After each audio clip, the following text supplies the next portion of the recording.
Pukul 10 malam bangun-bangun esok pagi 100,000. Kita menghadapi satu menu yang kita tak boleh nak telan. Okay. So macam mana nak jujur dengan review? Uish, kantoi ni. Diorang tangkap apa shoot? Kok lah 1.8 dalam rumah di sini ke? Tak tahu. Tapi kuat betul lah punya. Taklah kalau latihan PGA ke apa kan. Sebab ada PGA kat sini. Oh, Polis punya tu. Takut training ke apa kan. So, kadang-kadang kita Melayu ni bongok sikit soalan. Macam asal Cina boleh kaya berniaga kan? Dia ada a few kedai. Dia bukan Sifu yang menjual Ailio sahajalah. Tapi dia tak disclose dekat apa tu dekat social media kedai dia kedai apa. Faham. Semua orang masuk dalam social media ni memang ada aib. Dia memang awak macam aib. Video sengit-bengit. Tapi actually benda tu masuk dia dah jadi macam satu kasta kan. Sastra je bangang bodoh kan. Jangan marahlah, bukan kita nak cakap. Tapi maksudnya kita dikelaskan seperti betul. itu. Tak setuju pertanyaan. Tak patut. Tak patut. Suka hatilah dia. Lepas tu dia nak belajar apa kan. Okay.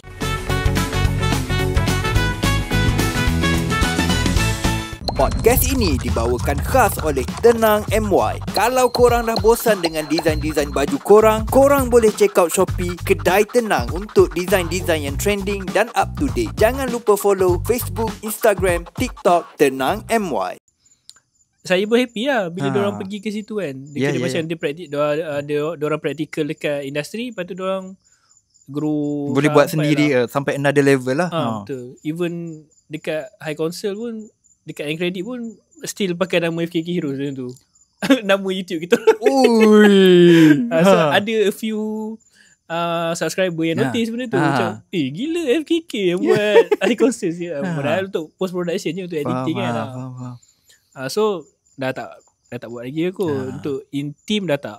Maybe sebab semua masing-masing dah busy. Tapi still kawan. Lepak je. Kira benda tak ada masalah. Cumanya time nak buat benda tu je lah. Dah tak ada masa. Lepas tu semua dah macam rasa kenapa stop buat video kelakar ni, sebab dah rasa diri dia dah tak kelakar lah. Dia dah tua. Age transition. Tapi sekarang dah start juga buat video-video kelakar sejak kahwin ni. Dia dah jumpa geng. Naluri tu ada kan. Dia kalau dah biasa buat macam tu kita memang orang cakap macam mana, dia macam habit lah benda ni kan. Ya, dia akan kita suka buat joke kan. Kita suka buat joke bodoh-bodoh kan. Dah ada partner boleh buat balik. Masalahnya ada orang komen, baru tahu hari kelakar lepas kahwin. Sama ni kan buat video kan. So yang kita cut short sikit. Kita nak tahu macam mana boleh pergi ke industri makanan lah orang cakap kan. Pergi content review makanan ni. Saya cerita dia kerja dengan broku. Lepas dah berhenti yang company bosan tu, membosankan tu. Company bosan lepas lah. tu kan ikut uncle, lepas tu buat freelance balik apa semua. Lepas tu buka company media sendiri, which is that time macam buat untuk vendor, untuk company lah, untuk marketing. That time banyak company vape. Macam orang macam jaga page dia orang. Kira social media manager lah kan, lebih kurang kan? Lebih kurang. Tapi lebih macam tu lah. Ambil gambar, buat posting, copywriting betul kan. Kira macam ada gambar, ada video. Macam tu. That time shoot diorang ke diorang bagi video? Kita shoot. Kita shoot dan kita buat posting. Memang ada team lah time tu sekali? That time ada team. 3-4 orang buat company sendiri. Lepas tu masa PKP first masuk. Semua orang nak kan. Vape apa tu, dah tak ada orang boleh buat benda ni. Untuk handle social media apa semua. Kita orang tergelincir, company tu tergelincir masa PKP 2.0. Kenapa? Company vape sebenarnya masuk besar. Betul. Masa first PKP diorang hire outsource. Masa dah second, diorang dah ada talks lah. Benda ni penting. So diorang buat in-house. Yes, betul. So banyak cancel contract lah. Kira end contract lah. Bila end contract, klien dah tak ada apa semua. So that time tu kira zaman kejatuhan ke macam tiba-tiba macam dah tak ada company kan. Sini kan nak buat apa ni. Lepas tu PKP pula, kita tahu shooting je. Nak keluar shoot tak dapat. Tak dapat. Broku call. Ha. Tak tahulah. Kira macam 2-3 bulan lepas tu Broku call. Ha. Cakap buat apa sekarang? Company macam mana? Dia tahu kita buat company. Sadung abang kan. Gulung tikar. Jom lah kerja dengan abang balik. Kerja dengan dia. That time kan sebelum ni kan saya cakap Broku buat macam marketing agency. That time masa yang dia call balik PKP 2.0 tu dia dah start fokus dekat F&B. F&B punya. Dia F&B dia tu dia memang ada kedai sendiri ke? Dia ada a few kedai. Dia bukan Sifu yang menjual Ailio sahajalah. Tapi dia tak disclose dekat apa tu dekat social media kedai dia kedai apa. Faham. Maksudnya dia into the business, lepas tu dia boleh mengajar orang. Legit lah maksudnya. Betul. Sebab cerita pasal Broku ni baru ingat. Last time kita orang shoot kedai Mak Kimbong dekat Bangi. So bila kita shoot apa semua, masa tu dengan seorang artis ni nama Armada. Amai Ise tu. Dengan Ise kan dulu. Yes. So bila shoot dengan dia apa semua, bila settle shoot apa semua, kita ada momen lah dapat berjumpa dengan owner. So tanya dia macam mana sih, dia memang gila lah. Memang gila lah. So kita teruskan trip kita ke Melaka time tu. That time. Bila pergi ke Melaka, kita cakap kita shoot dekat Mak Kimbong apa semua. Dia cakap kita kenal owner Mak Kimbong apa semua. Macam jauh tu kau kenal owner ni Tapi kedai kat Melaka pun consider viral kat. So kita tanya macam mana boleh kenal Melaka kedai apa? Kedai sotong bakar. Sotong bakar, nama pelik-pelik kan? Agak pelik lah. So kita tanya macam mana boleh kenal Mak Kimbong? Kenal dekat Broku. Kita ada pergi kelas dekat Broku apa. Saya macam Broku ni power sih. Power lah. Sampai dia punya student dengan sale yang dia sebut tu. Memang tak masuk akal lah. Mak Kimbong tu antara student dia yang paling sukses lah. Kira 2 hari boleh pergi down payment rumah. Macam tu lah. Macam kalau kau betul bosan kan, 2 hari sale down payment rumah, collect sewa je lah. Memang gila. Dia mengajar on part marketing lah. Marketing. Biasanya macam owner-owner resto lain yang kenal sesama diorang ni. Sebab dulu Broku ada buat, bukan dulu sampai sekarang pun, dia macam dia panggil Broku Circle macam tu. Connection sama dia orang lah. Yes. That time dia punya motif kan, kalau perasan Chinese, Mamak semua ada community kan. Untuk F&B kan. Betul. Tapi like Malaysia macam berpecah. Macam tak ada lah, aku berniaga aku lah. Paling kuat pun santau lah. Tapi so Broku wujudkan benda tu lah. So benda tu sangat-sangat bagus lah. Dia macam best sebab that circle. Contoh lah kalau kita sama je macam Chinese apa semua. Contoh aku buat jual ayam. Lepas tu kenal dengan orang ni, dia pun jual ayam. Dia tanya kita, kau dapat supplier daripada mana? Kau dapat supplier berapa ringgit? Contoh lah dapat harga sekian-sekian kan. Lepas tu yang ni akan beritahu lah, mahal, aku ada supplier lagi murah. So connection tu lah penting antara owner-owner restoran ni apa semua. Sebab tu lah diorang start kenal apa semua. Mewujudkan benda tu. Tanya buat banner kat mana. Tanya siapa designer kenal apa semua. Macam tu lah. That circle tu penting lah sebenarnya. Betul. Chinese dah lama dah buat benda ni semua. Saling support lah. Faham. Sebab kita side track sikit sebab kakak angkat saya Cina. So dia memang kat Kelang. So kita tanya dia. Sebab dia memang Chinese lah. So kadang-kadang kita Melayu ni bongok sikit soalan. Macam asal Cina boleh kaya berniaga sebab dia kakak kan. Kita just anggap dia memang dia kakak lah. Kita anggap dia kakak macam dia cakap, dia cerita lah macam ni. Dia cakap let's say satu rumah ni ada satu pengeluar produk, adik dia akan buat agensi marketing. Adik dia seorang lagi akan buat runner. So circle duit tu akan dalam keluarga dia. Sentiasa tu. So dia takkan buka kepada orang lain lagi selagi dia orang boleh handle. Patut dia orang kaya saling memerlukan kan. Pusing kat situ. So tapi akan ada seorang yang kaya dululah, dia cakap, untuk buat benda tu. Sebab tu dia orang apa cara pun dia orang akan kena jadi kaya. Kira naikkan family dulu lah. Yes. Tapi sebenarnya benda ni in term of agama kita pun ajar buat. Betul. Kan? Tapi sangat-sangat. Kenapa kita tak boleh buat benda tu kan? Even dalam komuniti kita as Melayu pun kan, dia macam bagi saya lah pendapat saya, kalau macam contoh kita ada adik-beradik. Betul. Kebanyakan contoh 5 orang adik-beradik kan, mesti ada yang kaya kan. Betul. Tapi dalam 5 adik-beradik tu, kenapa kena ada yang miskin? Betul. Sedangkan dalam adik-beradik tu ada seorang kaya. Kenapa yang seorang tu miskin? Sepatutnya fokus dekat keluarga kita dulu kan. Betul. Macam macam mana boleh jadi? Itu family sendiri ke? Guide lah dia something pun semua kan. Bukanlah orang cakap setiap bulan bagi duit kat dia, tapi tak perlu benda tu. Sebab kita kalau ajar memancing lah. Kalau asyik bagi ikan je memang susah lah. Kita pun tak mampu kan. Tapi kalau ajar memancing, tapi kadang benda ni mindset ke. Kadang sebab kita ajar orang, orang tak nak. Orang tak nak. Macam ketinggalan kat situ kan. Faham lah, kita side track je. Okay, dengan Broku time tu macam mana pula? Okay, dengan Broku time tu dia dah fokus kat F&B. Lepas tu kita pun macam okay lah, boleh lah, join lah kan. Sebab kita dah tahu cara kerja dia macam mana apa semua. So senang lah. Okay lah. Kita tahu kita akan stress apa semua. Tapi it's a trade lah. Kita dah biasa dengan benda tu kan. Sekejap, macam boleh cerita sikit tak? Sikit je lah. Nak tahu kan, macam kelas Broku ni kan dia ada certain harga. Macam mana harga dia?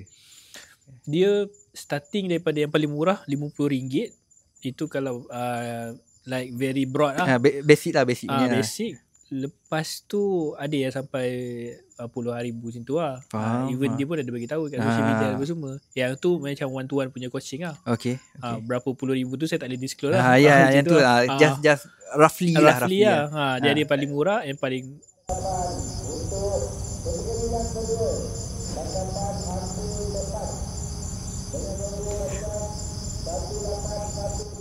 diorang tangkap apa ke?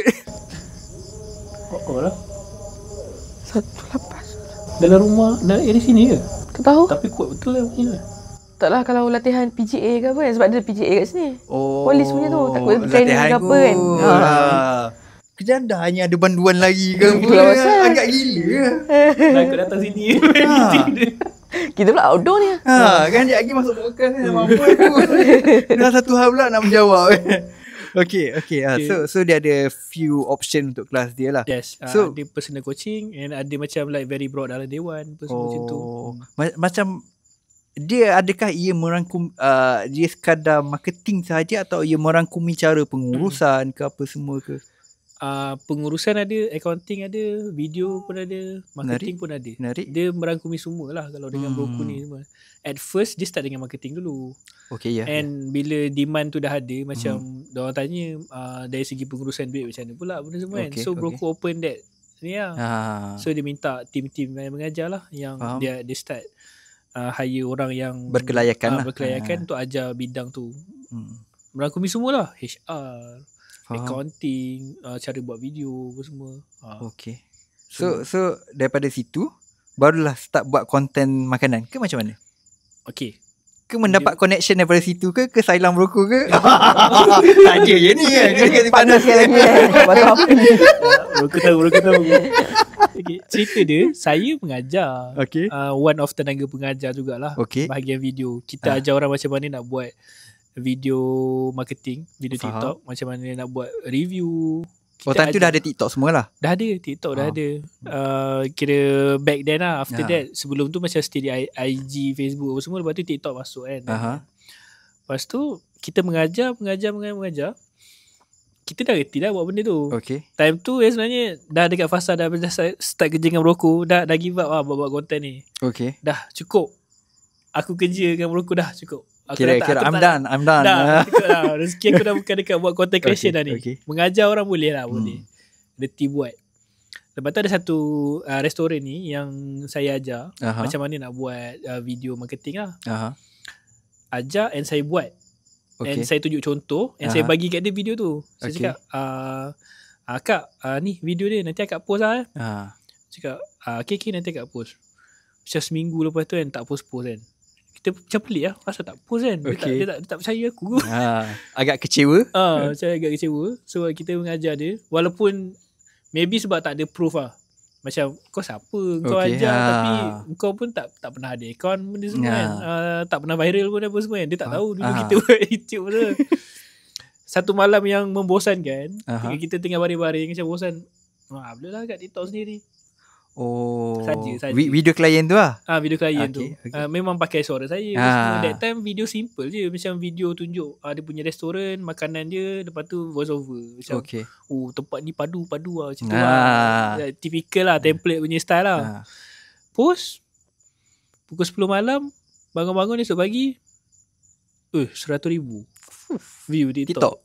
sebelum ni buat video-video kelakar kat TikTok kan. Try buat Ha. tak pergi pun. Macam apa benda ni? Okay. Tak kelakar. Dia terbaik itu. Dia tahu kan. Tiba-tiba viral buat food ni. Okay. Lepas tu start okay, kenapa ramai nak jadi food reviewer sekarang? Food reviewer ni spill lah, kita spill lah. Bukan gatekeeper lah. Bukan kita bagi tahu je kenapa. Sebab dia adalah niche yang paling senang gila monetize. Sangat-sangat senang. Sebab contoh kalau hari ni buat macam saya cakap tadi lah. Saya upload pukul 10 malam, tiba-tiba esok 1,000. Esok dah boleh 4 job lah. Oh, sebab kita dah ada proven result video yang kita buat tu. Restoran akan DM tanya, boleh buat review memang tak ada inquiry terus Memang terus ada. Kira satu video kalau untuk food ni blow up, esok dah boleh dapat klien. Alright, menarik. That's why ramai. Patutlah ramai nak buat. Dia semudah tu. Kadang-kadang dia macam bidang terjun je. Kadang-kadang maybe ada orang tu dia saja je rekod kedai makan apa semua, pop tiba-tiba esok 100,000, 200,000. Esok dah ada orang DM lah. Boleh buat review kedai saya tak? Okay. Mana senang lah. Dia tak macam review gadget, review kereta, buat apa podcast. Semua. Buat podcast.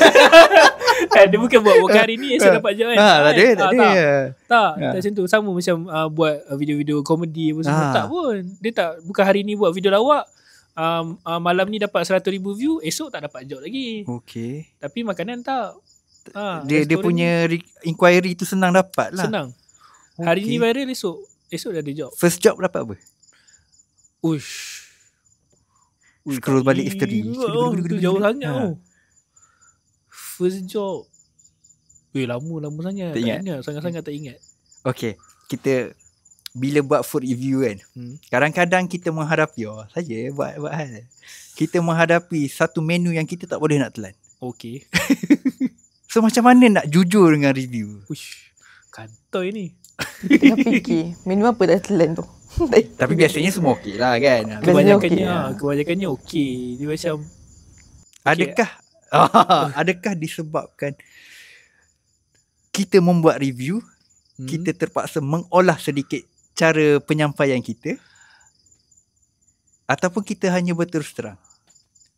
Skip lah. Kalau ada skip. Dia lebih kepada macam tak cakap sangat pasal makanan tu. Okay. Kau faham lah. Sebab biasa diorang bagi 5 menu, 6 menu apa semua. Faham. So macam akan ada yang kena dengan kita lah. Okay, faham. Macam yang kurang sikit. Macam sebelum ni saya punya review, saya punya review punya style ni bertukar-tukar. Okay. Dia ada macam ada fasa-fasa transition. Mula-mula dengan style template, which is kedai makan voice over macam hari ni aku nak buat kurang makan dia sebab tu. Lepas tu start dengan style makanan paling mahal. Okay. Lepas tu that time ada start macam review jujur pula. Ada buat juga. So masa buat review jujur tu, senang dapat backlash tak dengan owner ke? Ada. Sangat-sangat. Dia cakap kenapa kadang kita bagi, kenapa saya tak bagi star? Kenapa? Okay. Saya bagi 4 star hari tu. Pernah. Kenapa 4 star? Tapi review tu dibayar ke? Dibayar. Sebab kita nak buat review jujur. 4 tinggi lah kot. Bagi saya tinggi lah kan. 4/5 ke? 4/5. Okey sangat lah tu. Tapi dia persoalkan benda tu. Kenapa? So sejak tu saya tak buat star lah. Mungkin dia perfectionist lah. Tak boleh macam aku tak terima kot. Biasa sekolah AA. Lepas tu dari segi macam kesedapan tu, betul lah kesedapan ni dia Subjektif. Subjektif. Kalau ada benda tu tak kena dengan tekak saya akan cakap okay, maybe kalau dia kurangkan sikit masin, maybe okay. Saya akan cakap macam tu. Kita bagi suggestion lah. Bukan terus pancung. Tak macam tu lah. Terus macam tapi tak bagi star apa semua dah tak bagi lah benda-benda tu. Macam tu lah lebih kurang macam kalau macam aku lagi suka yang lebih pedas. Cakap macam tu lah. Kira POV kita lah. POV kita sendiri macam tu. So okay, bila kerja membuat konten ni kan, so orang cakap freelance lah kan, freelance. Macam mana penerimaan keluarga? Penerimaan keluarga ni maksudnya kan keluarga kadang-kadang dia ada satu expectation tau. Untuk anak dia kerja dengan government ke, anak dia kerja dengan satu company ke, satu stabil lah. So bila ke arah freelance ni kan, So macam mana family? Adakah family Syah memang okey je? Family macam mama dengan papa dia okey. Sangat-sangat okey. Sebab dia memang line tu kan. Nak kata mama gila. Tak, ayah lah. Dia macam dia faham je. Even dia support daripada sekolah lagi kot. Kita sekolah suka melukis benda semua. Even nak ambil, kalau betul orang ada ekspektasi yang tak yang buruk dekat kita, daripada awal dia tak bagi kita ambil broadcasting filem. Faham. Dia macam apa Along nak belajar, pergilah, Along suka kan benda ni kan. Belajar. Sebab dia macam generasi itulah tak ramai lagi expose dengan betul. Ke arah benda ni lah. Biasanya engineer, doktor, lawyer. Betul. Ayah time tu walaupun dia bidang seni, dia pun tak setuju sangat sebenarnya. Yang banyak support mama. Kira ayah saya macam, sebab kita daripada sekolah teknik, belajar binaan bangunan. Okay. So expectation dia dengan cikgu-cikgu semua KA civil lah, kerja awam KA. Dia expect situ lah, architecture, at least interior design kan. Saya tak lompat gitu. Even masa kalau cikgu ada tengok dulu cikgu Ratna, sebab saya dekat sekolah teknik tu, dalam kelas tu antara top student lah. Sebenarnya kita masuk situ, saya masuk situ sebab saya minat melukis. Itu je. Sebab tu ni arkitek boleh lah kan, binaan bangunan kan, ada lukis kan, masuk lah. Sebab masa form 3 masuk form 4, saya nak ambil bidang seni. Patutnya form 4 tu saya nak masuk kelas seni lah. Sastra that time. Seni sastra. Sastra. Tapi tak dapat. Kena campak kelas sains. Tak nak. Saya minat seni apa semua. Lepas tu lari lah cari sekolah teknik. Dia bertentangan dengan kehidupan. Biasanya orang berebut nak masuk kelas sains. Saya pun sama. Tapi saya tak tukar sekolah lah. Kita boleh belajar tapi tak minat. Faham. Betul. Belajar boleh lah, jawab exam okey lah. Tapi tak nak lah jadi seumur hidup buat benda tu. Ya. Lepas tu bijak. Lari pergi sekolah teknik. Cikgu pun dah bagi harapan besar. Lepas ni awak nak study mana? Saya nak study Lingkok Wing. Sebab kita dah buat research lah, Lingkok Wing ada bidang filem. Cikgu tak tahu. Cikgu expect macam, bagus, Lingkok Wing antara sekolah macam universiti terbaik lah. Universiti terbaik untuk architecture ni kan. Tak cikgu. Bukan. Saya nak belajar filem. Nampak sangat cikgu tu tak study. Dia main taraf. Dia tak tahu. Lepas tu jam ke situ. Kat mana kita tadi? Kita dah pusing-pusing ke? Kita ke arah sebenarnya macam mana review tu. Start review makanan. Start review makanan. Dia jauh pula. Dia at first kita tanya kedai apa yang first. Okay. So dah kita dah tak ingat. Kita jump ke apa yang tadi?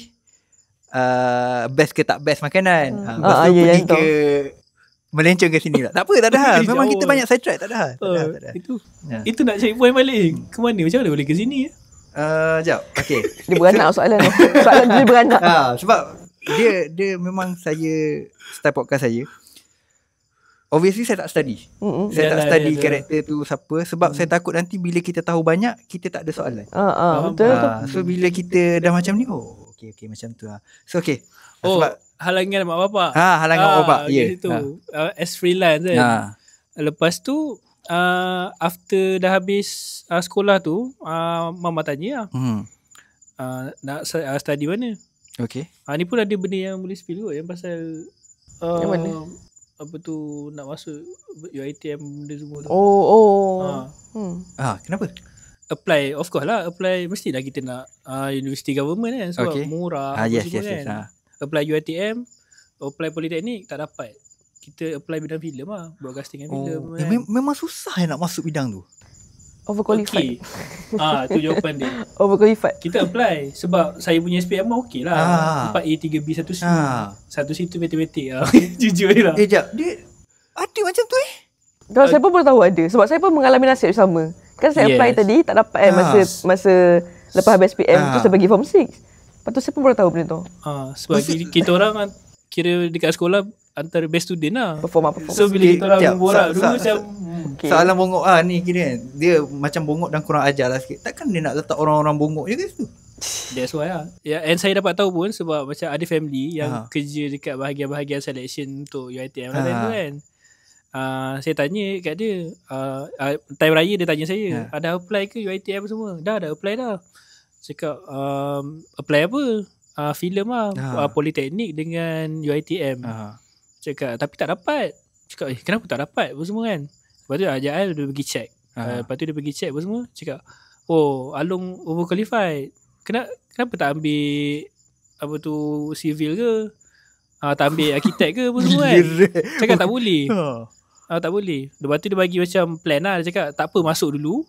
Lepas tu nanti kat sana baru tukar. Faham. Tu standard lah biasa kan. Cakap, tak nak. Itu yang turun ambil swasta tau. Cakap tak peduli. Kita darah muda kan. Ya. Race habis lah. PTPTN lah. Kita ada prinsip. Semangat. Betul. Sebab cerita pasal prinsip side track kan. Sebab kita daripada kalau kesihatan haiwan diploma, kita actually boleh pergi ke vet. So tapi kalau andai kata tak boleh pergi ke vet, kita boleh mohon kesihatan haiwan dulu. Bila semester 3 kita boleh try pergi vet balik. Ataupun option lain, kita tak boleh pergi ke UPM, kita pergi ke UMK. Sebab UMK ada vet. Dan time tu untuk student UPM yang kesihatan, basically memang lepas lah. Basically memang lepas lah. So sebab kita ada prinsip. Kita ada prinsip. Kita nak juga tu kan. Bukan, saya dulu ada satu prinsip macam ni. Aku kalau layak, aku dapat masuk. Okay. Tapi sebab kau tak terima aku tak terima kau. Buat apa aku nak merayu dia macam tu. Aku pergi kos lain lah. Kenapa nak merayu Tapi macam tu lah. So kita masih sahabat ada kat sini punca dia. So overqualified tu tak diberi lagi. Sangatlah setuju kan. Sebenarnya benda ni daripada, kalau perasan saya cerita daripada sekolah menengah lagi. Iyalah kan saya yang sains tadi. Sebab jawapan dia kenapa saya belajar sungguh-sungguh. Tak adalah belajar sungguh-sungguh, tapi macam senang faham kan. Belajar kan. Sebab masa form 3 cikgu mengomok kan kita. Kalau awak dapat PMA bagus, awak boleh pilih kos apa yang awak nak. Tak, dia tak cakap pilih science stream. Dia cakap awak boleh pilih kos apa yang awak nak. So kita pun belajar lah betul-betul. Dah dapatkan PMA yang okey. Lepas tu bila dah masuk form 4, dia cakap dia bagi pengumuman kan. Okey, ni masuk kelas apa, kelas sains. Lepas tu saya minta cikgu saya nak masuk kelas sastra. Tak boleh, awak punya PMA bagus. Okey je, betul. Macam betul. Kenapa tak boleh pilih? Betul. Zaman tu memang dah screening macam tu kan. So kalau paling teruk pun dia akan pergi kepada accountant. Betul. Kenapa kita tak boleh pilih apa benda yang kita nak? Supposedly kita buatlah apa yang kita nak. Bukan dia yang menentukan kita apa yang kita nak. Betul. Macam mana dia tahu apa yang kita nak? Maksudnya contoh katakan saya form 3, saya contohlah ada orang ni dekat form 3 dia pandai belajar. Tapi dia minat seni. Adakah dia kena macam PMA aku tak payah buat betul-betul lah supaya aku dapat masuk kelas seni? Adakah macam tu? Sebab tak nak jadi overqualified tu kan. Ya logik. Dia senang cerita daripada sekolah menengah dia dah tak boleh pilih pilihan hidup dia. Dia anda ditentukan oleh matrix. Kalau kau faham, kalau kau pandai, kau memang kena masuk sains. Dia dah jadi macam satu kasta kan. Sastra je bangang bodoh kan. Jangan marahlah, bukan kita nak cakap. Tapi maksudnya kita dikelaskan seperti betul. Itu. Tak setuju patutnya. Tak patut. Tak patut. Sekatilah dia. Lepas tu dia nak belajar apa kan. Okey. Sama cerita ni pun mengingatkan saya lepas saya SPM kan tak ada nak apply diploma apa semua tu. So walaupun lepas SPM tak ada apply diploma. Bukan tak dapat tadi kan. So bila dia cerita ni saya teringat juga sebab saya punya SPM pun fizik dengan bio C, kimia macam tu. Dia tak cantik tau sains pun subjek. Tapi tetap saya dapat form 6 sains. Padahal tak cantik dah. Admit dapat tapi still dapat sains. Yang mana kenapa kau nak paksa aku kan? Kenapa kau nak paksa aku duduk dalam sistem? Mungkin dia nak mengisi tu kot. Sebab kan tak ramai. Mungkin orang yang pandai-pandai dia pergi asasi. Mungkin form 6 sains tak ramai, mungkin nak isi. Dia ambil lah macam ni saya sebut. Tapi sebenarnya kita side track sikit. Form 6 sebenarnya untung tau. Untung sangat tau. Sebab dia 2 tahun kan? Tak silap. Setengah dia 3 sem. Dia dah terus macam diploma lah. Terus pergi degree Tapi tak ramai orang expose nak pergi form 6 pergi degree. Actually form 6 okey apa? Cuma orang tak nak masuk sekolah kot. Kan macam aku dah 18, aku tak nak masuk sekolah dah. Tak tahulah mungkin. Tapi kalau for me, rasa agak sedikit tak adalah menyesalkan cakap kita melanggar ketentuan pula. Kita tak ada lah kan. Cumanya kalaulah kita diberi option, form 6 ni antara salah satu option pertama. Senang dekat rumah jimat. Betul. Kan? Kita dah jauh ni. Kita bukan topik lain tu. Okay. Sekejap kita pergi ke hari sekejap Okay, bila masuk ke RTM. Okay, first mula-mula ikut orang lah kan. Macam dia cakap ikut belakang-belakang tabir lah kan. Okay. So, transition kerja dia tu macam mana? Kan sebagai seorang pegawai. Kalau pegawai. Dia kalau that grade, consider pegawai lah. Dia sebenarnya macam tu lah. Tapi mungkin sebab suasana kita orang, kita lebih kepada buat sama-sama. Okay. Dia tak ada kau grade ni, kau bos kau arah-arah. Tak ada. Kadang-kadang kita orang turun sama-sama, buat sama. Kadang macam dia lagi suka bagi peluang mungkin yang grade-grade lain untuk kau ke depan. Selagi kau boleh buat. Okay. Dan sebenarnya Ari belajar daripada diorang sebab diorang mostly memang ada asas. Memang meskom, filem yang berada sama-sama satu office ni lah. Sebut meskom tu nak tunjuk. Okay. Cuma Ari je yang bukan bidang tu. Terlari sikit. Tapi sebenarnya bagi Ari ada banyak belajar dengan diorang lah. Okay. Macam mana nak buat apa semua. Sebab mungkin ada kelebihan sebab ada personal social media. So kadang-kadang Ari eksperimen kat Ari punya, okay. Jadi benda tu try apply kat situ buat kat sini. Okay. Kadang-kadang Ari belajar Ari pergi hari tu ada TikTok camp. Belajar something pasal-pasal niche apa semua. Okay, Ari apply kat sini buat segmen dekat RTM punya social media. So benda-benda tu sebenarnya saling berkait. Faham. Dan untuk macam tadi dia cakap, masa first masuk ingatkan di belakang tabir kita belajar benda ni juga. Tapi sekali letak depan juga. Depan di tu depan tabir juga. Maksudnya jadi host ke? Jadi host, yes. Untuk cakap apa? Dulu kita ada lek-lek lu, layan makan je. Itu program banyak social media ada orang lah. Ada berlakon drama raya. Tapi kalau tengok sekarang macam aibnya. Adalah. Tu pengalaman. Semua orang masuk dalam social media ni memang ada aib. Awal-awal memang aib. Video sengit-pengit. Tapi actually benda tu pengalaman dan banyak belajar sama kami lah. Cuma kita berada dalam satu circle ni, kita ada yang sama grade tapi yang lebih tua, mana dia lebih berusia. Tapi dia lebih pengalaman. So kita kena hormat dan dengar pendapat dia juga. Ada yang muda tapi dia banyak idea. So kita kena dua-dua kita kena dengar dan terima. Jangan rasa kau grade tinggi kau nak belagak apa semua kan. Sedangkan ada orang lain yang macam kena consider lah teamwork kan. Jangan tengok team dek. Soalan yang panas. Kalau boleh jawab jawab. Kalau tak boleh tak boleh. Okay, bila kita bekerja dalam media kan, so kita kena ikut trend, isu semasa, apa generasi sekarang suka. So bila kita bekerja dengan orang-orang lama ni, dia ada satu mindset yang skeptikal. Di mana dia suka dengan konsep itu sahaja.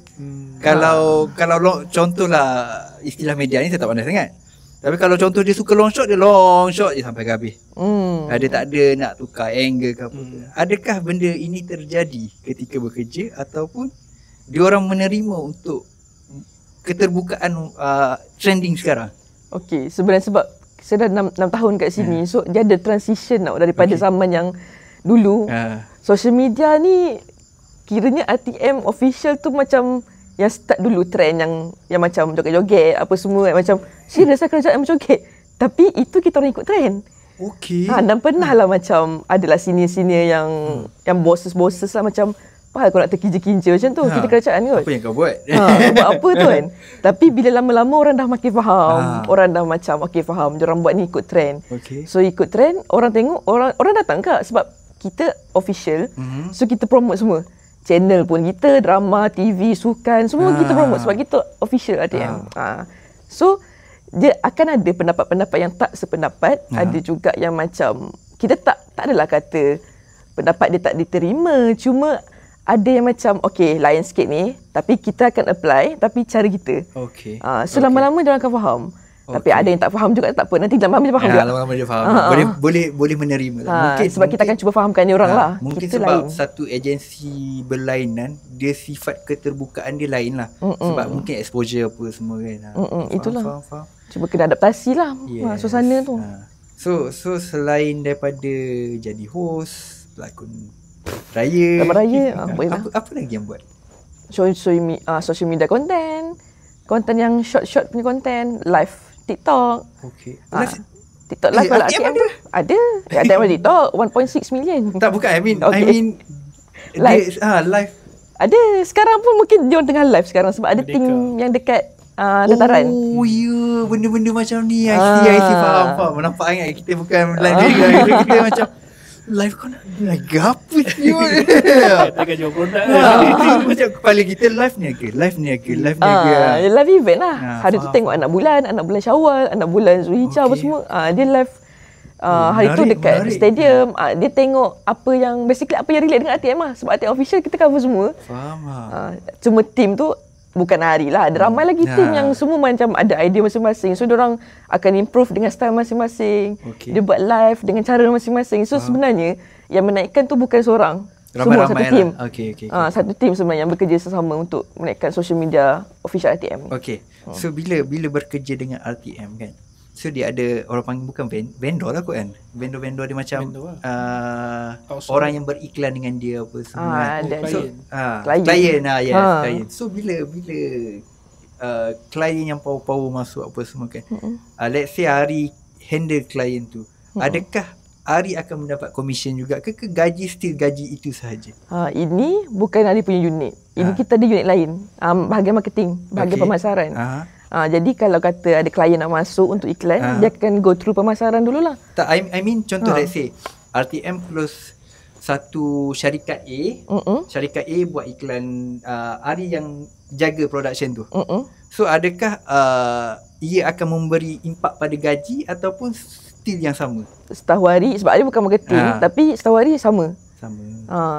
Sebab apa-apa yang dibayar tu dia akan disalurkan kepada kerajaan RTM macam tu lah. So tak dapat, macam bukan sales person yang dapat commission lah. Setahu Ari macam tu lah. Dia still gaji macam ikut gaji macam awam lah. Kenaikan setiap tahun macam biasa. Okay. Cuma kena dapat produk. Okay. Kalau untuk beriklan lah, kan biasanya orang cakap dekat social media bila pergi jumpa influencer ni kan, boleh bayar RM50, RM30 untuk review. Okay, sebenarnya berapa rate untuk beriklan dengan TV sebenarnya? TV. Kita sabar dulu. Sebab kita nak orang tahu realiti sebenarnya. Bukan semudah RM30 sebenarnya. Betul. Untuk orang review ni orang suka hati. Kadang-kadang RM5 aja. Keji sangat. Aku tak faham budak-budak ni. Lagi tak faham ada orang ambil. Ada orang terima. Itu lagi tak faham. Dia cakap, abang tak bagi saya makan. Alasan dia. Kau RM5 kau nak bayar CapCut kau sebulan RM37 lah budak. Ampang dah kau ni kan. Lepas tu habis jadi rosak klien. Lepas tu bila kita tegur benda ni, dia cakap, jangan kacau ni rezeki masing-masing. Sedangkan kau sebenarnya merosakkan periuk nasi kau sendiri. So untuk RTM ni kan, untuk satu slot iklan yang beberapa saat, orang tak faham. Orang ingat bila pergi TV dapat 1 minit review macam kita buat dekat YouTube. Tak ada, tak dapat. Takkanlah TV nak ambil 100%. Value dia. So berapa kah estimation roughly? Alamak, ini tim marketing tahu ni sebab saya tak ingat sangat. Cuma dalam dia ada package dia. Kalau RTM ada package masuk TV ke, iklan radio ke, masuk slot temu bar radio ke, at least macam tu kan. Tak ingat tapi ribu-ribu lah. Ribu-riban lah. Ribu lah. Saya ingat saya tak ada yang ratus. Saya ingat saya lah.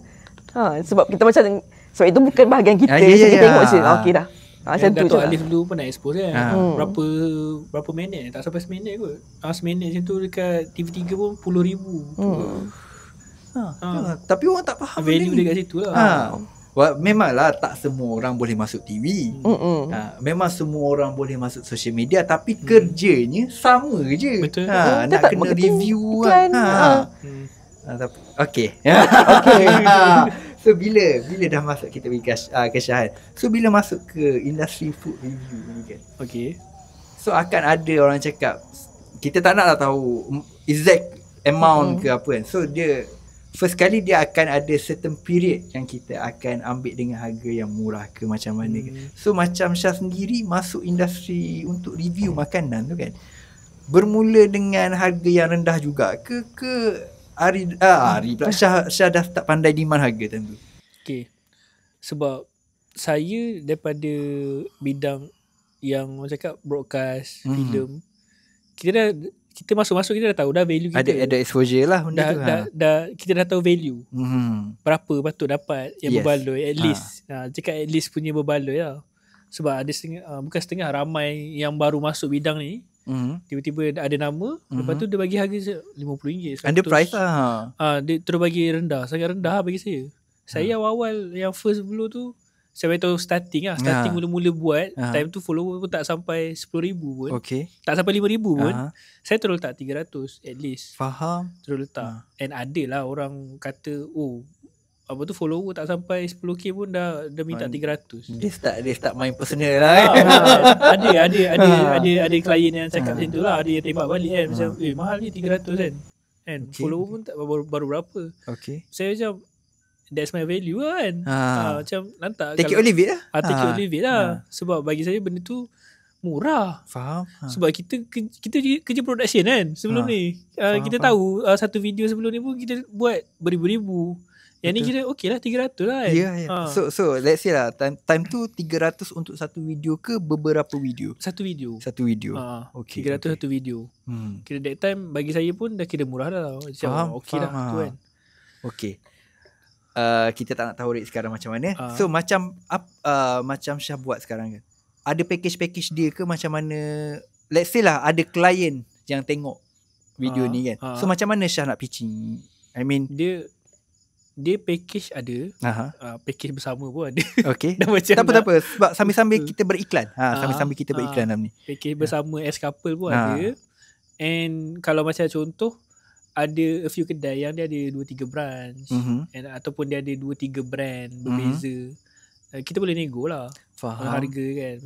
Contoh ada fixed price, and then kita nak buat untuk 3 kedai terus. Itu boleh nego macam tu. Faham. Biasanya kat situ lah. So kalau lah klien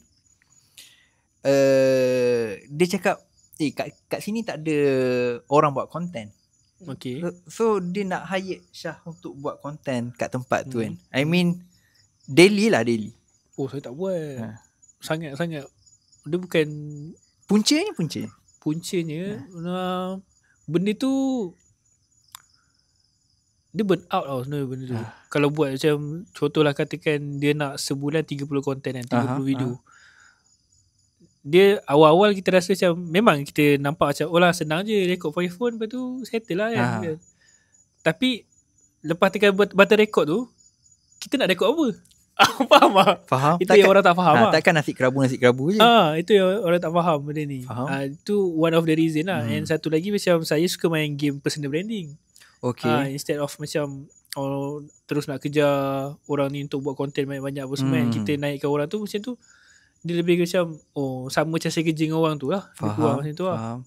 So reason kenapa tak buat tu sebab kita lebih appreciate kita punya personal branding. Kita nak buat sendiri. Ada buat untuk klien, tapi macam sebulan ikut kita punya term lah maksudnya. Kita ada term 5 video. Saya fokus kepada, ada juga buat macam small marketing agency, tapi like very small.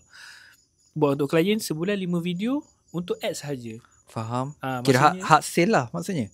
Betul-betul hard sell. Yang ni memang 5 video ni sebab sebelum ni kan saya mengajar orang apa semua. Saya tahu buat macam video untuk hard sell. Memang yang ni kalau tembak iklan memang dia pun jadi. Faham. Organik mungkin tak jadi sebab dia hard sell. Faham. Tapi kalau tembak iklan dia jadi lah. Memang capture lah. Dia capture. Okay. So sebulan 5 dah. That's the limit. Lepas tu nanti lepas 3 bulan cari saya balik. Maksudnya 5 tu untuk satu klien. Untuk satu klien. Tapi kalau ada klien lain still boleh ambil lah. Still boleh ambil lah. 5 juga. Tapi dia okay. Untuk ads ni, yang ni saya punya bukan partner, dia macam JV lah. Saya. Dia punya calculation dia lah. Untuk 5 video tu, dia akan ada expiry date dia selepas 3 bulan. Okay. After 3 bulan, engagement dah akan slow. Semua sebab yelah video yang sama ulang-ulang tu keluar jadi ads fatigue lah. Ads fatigue kan. Lepas 3 bulan, klien akan buat balik lah dengan kita semua. So akan rotate 3 bulan selepas tu, 3 bulan selepas tu. Itu je limit yang saya boleh buat lah. Untuk dari segi konten untuk klien. Okay. So bila kita bermain dengan konten social media, macam forum lah jadinya. Soalan serius kan. So bila bermain dengan konten social media apa semua kan, dia ada sampai masa kita dah macam orang cakap, sebab sekarang ni memang dah oversaturated. Dah ramai sangat orang buat konten apa semua kan. So bila kita dah tak in trend, so apa future plan ke? Relevant lah maksudnya. Yes. Faham? Adakah still bergantung pada satu niche yang sama makanan, ataupun akan explore niche, nak buat joke ke? Hari ke? Siapa dia? Siapa dah jawab dulu? Syallah. Okay. Dari segi relevan ni, saya dah kebal lah dengan benda-benda ni. Kan saya cakap tadi berapa kali naik macam okay lah dah biasa. Tapi kita belajar daripada tu kan. And saya rasa after TikTok, ini tahun yang ketiga saya konsisten. Okay. And 3 kali saya tukar style. Okay. Maksudnya kita always research lah. Macam kita rasa macam orang dah bosan dengan kita punya content, kita tukar style. Tapi still niche makanan lah. Saya sebenarnya memang daripada dulu tak nak stick to makanan saja. Okay. Sebab tu lepas kahwin ni pun kita dah start buat macam skits, komedi sikit, lepas tu vlogging apa semua. Okay. So bila kita side track sikit, bila orang cakap kan, social media ni kau kena fokus pada satu niche, nanti audience kau tak faham kan. So bila bertukar niche ni, adakah audience tu lari atau bertambah atau still macam biasa? Saya ada jawapan dia. Stick to one niche. Okay. Untuk permulaan sahaja. Faham. Okay. Kalau kita stick to satu niche sahaja dalam tempoh masa yang lama, bahaya. Sangat bahaya. Dia satu, orang bosan. Satu lagi macam, actually it's not good for personal branding lah. Okay. Sebab dia like terlalu stick kat satu niche sahaja. Dia macam, kalau boleh kita nak go broad lah. Plan. Bila kita, contoh kalau kita buat satu niche je, contohlah kita mengajar matematik je kan, lama-lama orang akan nampak kita dah tak human tau. Faham. Contoh kalau macam saya dulu kan, pun saya belajar daripada food review. Hari-hari buat food review. Lepas tu try buat video lawak. Tak ada orang tengok. Kenapa? Kat situ saya belajar kat situ lah. Sebab dia nampak, dia tengok video kita sebab makan. So dia terus start, dia ni makan tak ni. So pelan-pelan saya start buat vlogging, bagi personal opinion dekat TikTok apa semua kan. Bercakap, jadikan diri kita ni human di mata followers. Bukan sekadar contoh, let's say kalau orang tu buat untuk makan, kalau tengok dia ni memang makan je. Maksudnya biar kita boleh jadi broad, kita ada di mana-mana lah. Yes, pelan-pelan. Macam untuk permulaan boleh, untuk dapatkan perhatian, at least orang dah familiar dengan muka kita lah. Untuk permulaan, tapi jangan lama sangat. After dah dapat follower tu, try to engage with your followers bukan dengan balas komen je, dengan buat video lah. Faham. Try buat vlogging ke, bagi personal opinion ke, supaya dia follower rasa macam, dia ni dia ada pendapat juga Bukanlah dia tengok dia ni tahu pasal makan je. Dia ni relevan lah maksudnya. Untuk kekalkan relevan tu pun semua. Keep in touch lah dengan followers tu. So bila kita sikit sebelum pergi ke harian, sesetengah social media agency ni kan, kadang-kadang dia bila iklan kan, kami menjanjikan FYP, kami menjanjikan 1 juta view. So macam mana? Apa pandangan Syah? Benda tu adakah dia ada skill dan teknik untuk kita buat benda tu jadi legit, ataupun sebenarnya benda tu kena ads?